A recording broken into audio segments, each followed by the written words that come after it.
Hey everybody, how you doing? This is Barry. This Sith Lord is a metalhead. Hope everybody's doing good. Today, Wednesday, September 22nd, 2021. All right, guys. Yeah, it's been a little while since I was able to make a video. It's been a lot of things going back and forth. Some personal things here and there. Things I had to take care of as far as for myself, my job, so on and so forth. I might have something to say to that and maybe another video.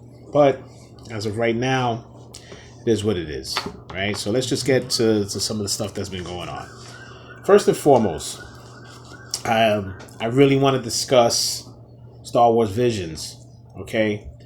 I had the day today. I was able to sit down and watch every single episode. And I am so freaking happy with this. It is amazing. These Japanese animators did such an amazing job putting these stories together, giving it such light. And you sit there, you watch it. Everything's done in the manga style. It is great. All the different types of stories that they give you. One of my favorites was actually the first one, the duel. The art, the way the animation looked on that, the way everything came about, the way it just fantastic.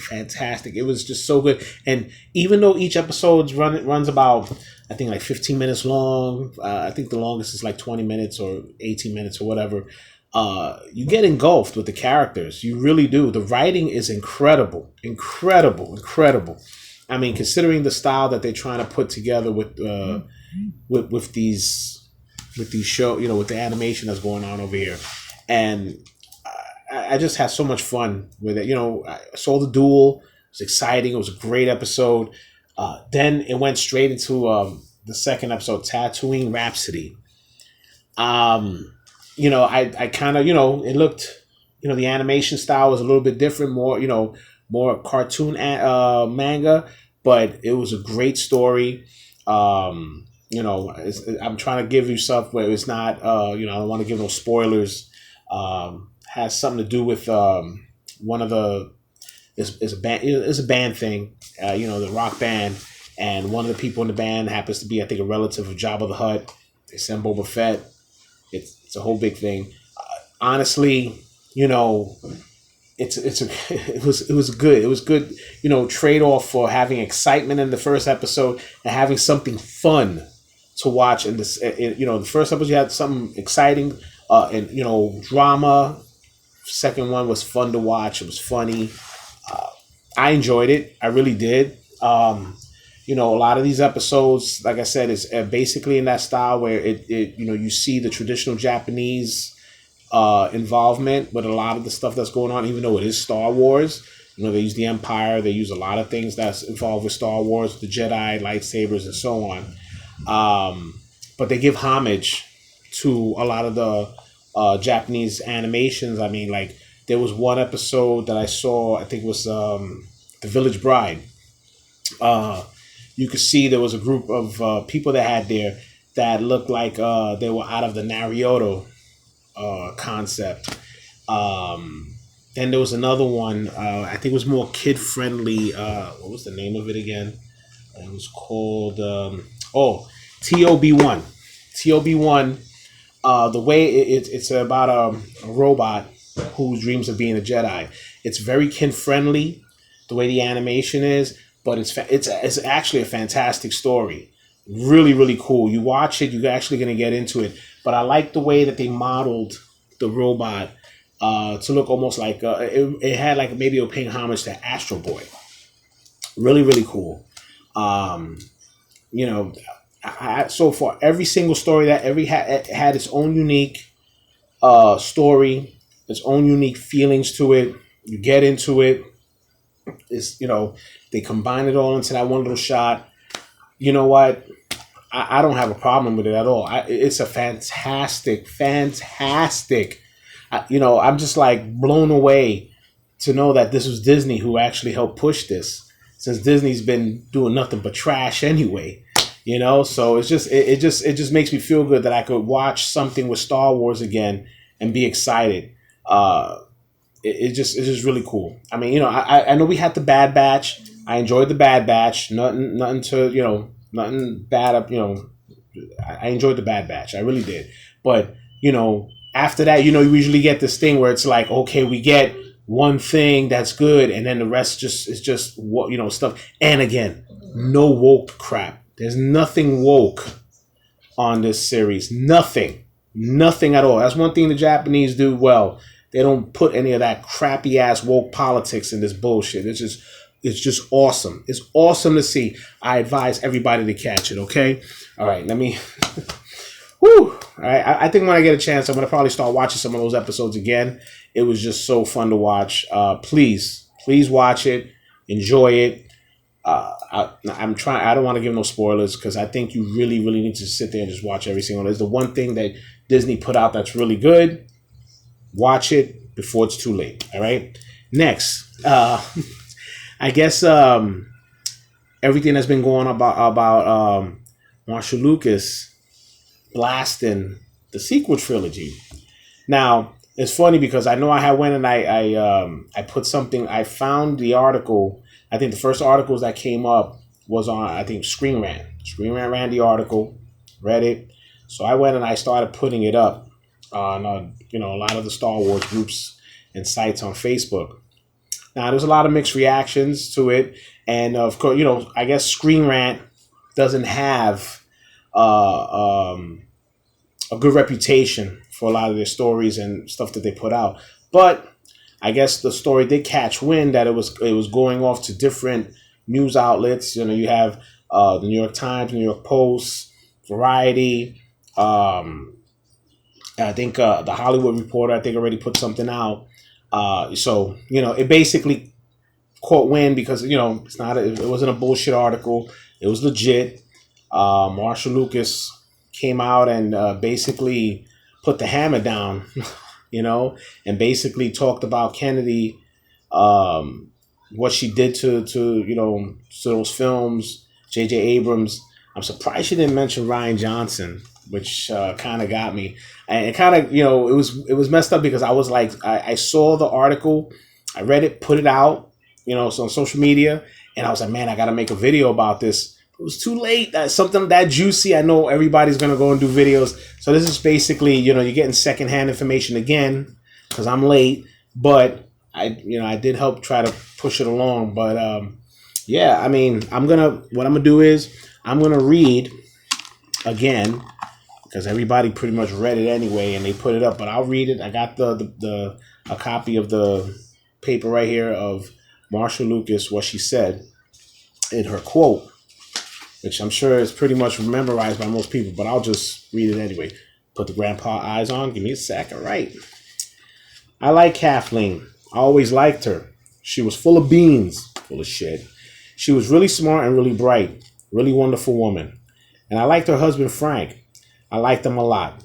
Now that she's running Lucasfilm and making movies, it seems to me that Kathy Kennedy and J.J. Abrams don't have a clue about Star Wars. They don't get it. And J.J. Abrams is writing these stories. When I saw that movie where they kill Han Solo, I was furious. I was furious when they killed Han Solo. Absolutely, positively, there was no rhyme or reason to it. I thought, you don't get the Jedi story. You don't get the magic of Star Wars. You getting rid of Han Solo? They have Luke disintegrate. They killed Han Solo. They killed Luke Skywalker. And they don't have a Princess Leia anymore. And they're spitting out movies every year. And they think it's important to appeal to a woman's audience. So now their main character is this female who's supposed to have Jedi powers, but we don't know how she got Jedi powers or who she is. It sucks. The storylines are terrible, just terrible, awful. You can quote me, J.J. Abrams, Kathy Kennedy, talk to me. In other words, saying, come at me, bro. Come at me. Unbelievable. But you know what? She's absolutely right. And basically, we as a fandom, we've been saying this for years right now, since the Last Jedi. I mean, it's kind of funny because when The Force Awakens came out, the only issue I think most fans had was the fact that Ray was getting a little bit too much. People, I don't think, really had an issue with most of the other stuff that was going on, because people were trying to pick up certain things that were going on in the Force Awakens. Me personally, I was more interested in seeing how Finn would develop. I was looking forward to Captain Phasma, to see her storyline go. I was looking at little things like that. I didn't really care for Rey. Rey's character was there. I mean, I didn't really think much of it. I mean, yeah, it's just it was kind of weird the way they were throwing all that stuff in there. At some point. I mean, but I was interested to see how everything else was going to develop. So when they did The Last Jedi, and they basically turned that into a big dumpster fire of woke bullshit, that's when everything just went downhill. It really did, and it's a shame. But whatever, it is what it is. And I know there was other talks there about Marcia Lucas, that she was it was in the book that quote came in, and she also mentioned about the sequel, the prequels, how she didn't like them and so on. But look, she was the original editor. She was the editor of the original trilogy. Basically, we had to give that woman a lot of props, because it was her editing that helped that movie out tremendously, and probably we would never have gotten the classic that we know and love. So, I guess other Star Wars project, people look at, oh well, she's gonna say all of it is whack because she did the originals, but a lot of people didn't like the prequels. There was a lot of prequel haters, and now the sequels just pretty much, you combine all sides of the trilogies of the sequels. I mean, the original trilogy and the prequels to bind together to basically go after the sequels, which is just dumpster fire. But yeah, I know. But that's pretty much that. We'll see. I mean, we're gonna see how far this stuff goes. We'll see how far this goes. But all right, let me just get to my haul of the week. All right, I went to go see. I haven't been there for a little while. Like I said, it's been a little off. These last few weeks. But we'll see what's up. All right, I got my man Paul. Considering now, since anime and manga is becoming huge. I mean, I'm not really a person who dwells into manga stuff. I'm a basic American comic book guy, but I'll give anything a chance at some point, And my man Paul at the Spider's Web, he hooked me up. I got this first issue here of Star Wars Rebels anime, the manga edition. Okay. I just breezed through it. I haven't got a chance to read it, just so you can see the inside panels. Okay, looks pretty good. I mean, some people who were not happy with the animation style of the Rebels cartoon might enjoy this a little better. So, why not? I'm going to give this a go. Okay, and got some other ones here. Let's just run through them real quick. All right, this was actually recommended by Paul. I'm going to give this a go. It's Dark Ages #1. So far, just by looking through some of the stuff here, man, it looks pretty interesting. The artwork is actually pretty good. Look for a good panel for you guys to check out. Let's see what we got. Check this out. All right, you got this little, not too bad, man. The artwork is really nice. I haven't read it, so he's telling me so far so good, so I'm gonna give it a go. Okay. All right, we got another. We got Red Room #4. Of course, this comic book here is banned in countries.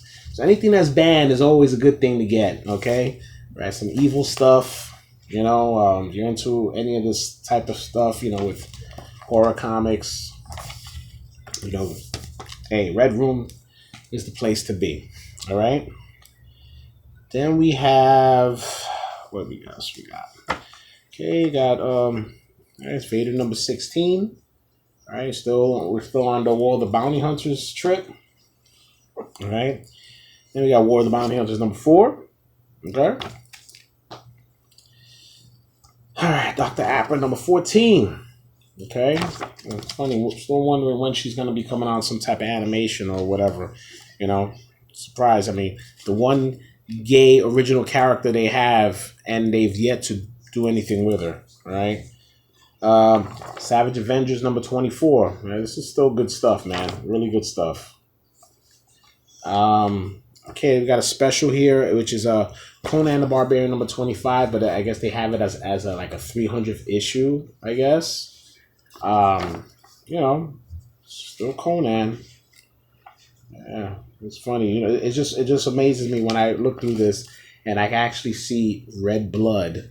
Where, you know, any of the old school people know when you used to look at old Conan books, if there was blood, it was all in black. They couldn't show red. You know, the comic code. Okay, and we got all right, IDW's Godzilla Rivals. This is actually not too bad. Some pretty decent stuff in here with Godzilla and Mothra. Pretty old school stuff. You know, not too bad. All right, I know IDW is going through some shit right now, so. Then Paul hit me up with some of the free Batman comics. This one's called Batman Night Watch. It's like it's not, you know, artwork isn't too bad. It's Batman. This one here was actually pretty interesting. Batman the World. It's a, you know, free comic. But what got me was the art. Look at this. Look at that. This is fantastic. Now, I'm away for. I mean, you know, you give me stuff like this, I'm gonna. I want it. I do. I want it. You know, Batman World is pretty good. All right. So that's where we are right now, guys. So yeah, Marcia Lucas and Star Wars Visions, great show. When you get a chance, you go and you really got to go and check that out. It's a fantastic. Really is good. One good thing that Disney put out so far. All right, guys. So that's it for now. This is Barry. This Sith Lord is a metalhead. May the Force be with you.